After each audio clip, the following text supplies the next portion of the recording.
me, Mario! Hello! Who doesn't remember turning on the Nintendo 64 and this being the first thing you see? I'm Cascavon9 and welcome to Nostalgic Games Super Mario 64.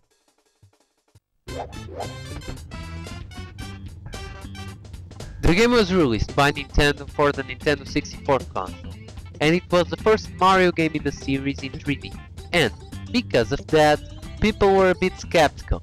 But on June 1996, the game arrived to the stores and it was a huge success. Unlike the other Mario games, where you had to go from point A to point B, in this one, you had to complete certain missions to receive Power Stars. Using the Power Stars unlocked doors, Mario could unlock those doors and reach other levels. The levels in the game are Bob-omb Battlefield, the first level of the game. Don't let the grassy fields fool you, you're right in the middle of a war.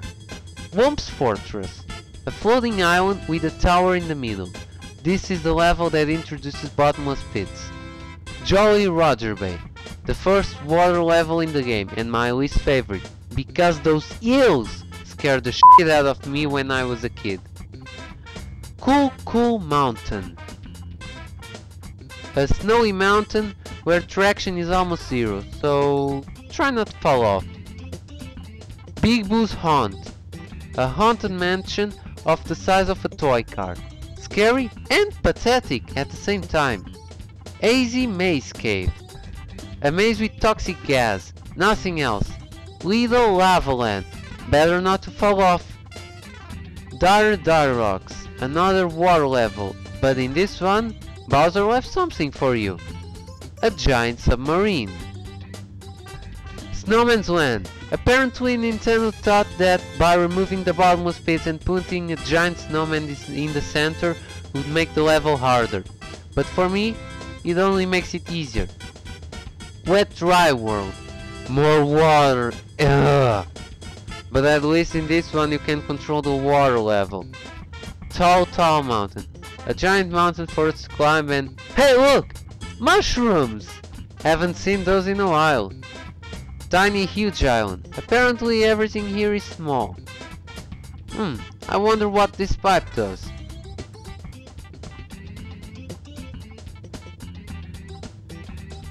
Oh sh**! Put me big again! Tick-tock clock. The inside of a giant clock. And if you enter the clock, when the big hand is at 12, the level freezes completely. Just want to point that out. Rainbow Ride. The most bottomless pit heavy in the level, and for me, that makes it the hardest one. The controls for this game are great, both responsive and easy to learn, even to the less skilled player. Pressing the A button allows Mario to jump. With the B button, he can punch and kick. He moves with the analog stick, he crouches with the Z button, and you can adjust the camera with the L buttons. Using a different combination of buttons allows Mario to perform various techniques, such as the long jump, the backflip, the somersault, the ground pound, the triple jump, and the wall jump. Trust me, you will need to know all of these techniques to survive in the later levels, because those are the ones that really test your skill. The plot for this game is really basic. Princess Peach is baking a cake and he invites Mario to the castle. Who knows what they're gonna do after the cake? But when Mario enters the castle, he finds out that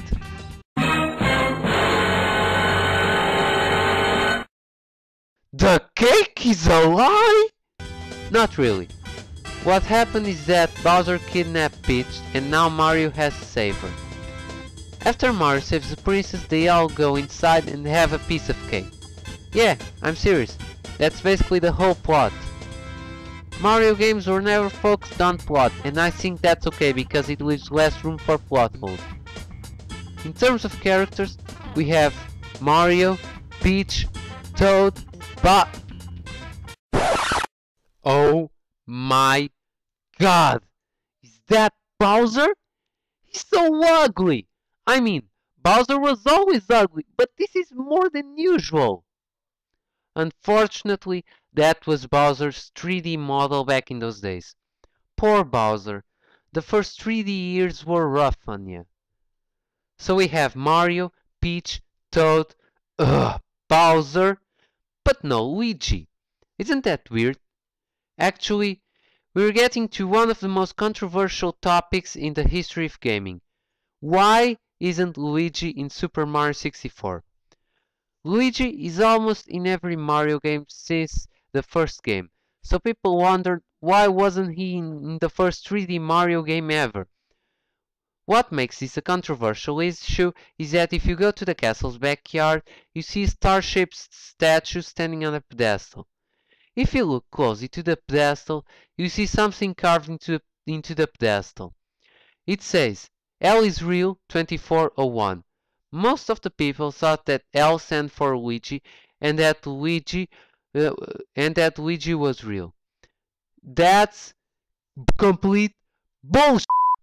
There were some jerks that upload into the internet guides on how to unlock Luigi. Most of them seem complete bullshit, but others seem kinda plausible, and because of that, millions of people lost their childhood trying to find that fucking green plumber. I'm sorry for that.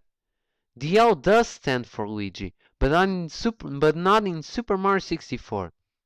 You see, 2401 is actually the release date of Paper Mario, a turn-based RPG also released for the N64, February 4, 2001, which had Luigi in it. So Luigi is real, but only in Paper Mario. Though Luigi isn't in Super Mario 64, he came close to be. You see, Miyamoto wanted to add a two-player mode to the game where one player controls Mario and the other controls Luigi, but due to console limitations, that idea was scrapped. Overall, Super Mario 64 is an awesome game. It revolutionized the genre, and soon many other games use this formula as a worldwide benchmark.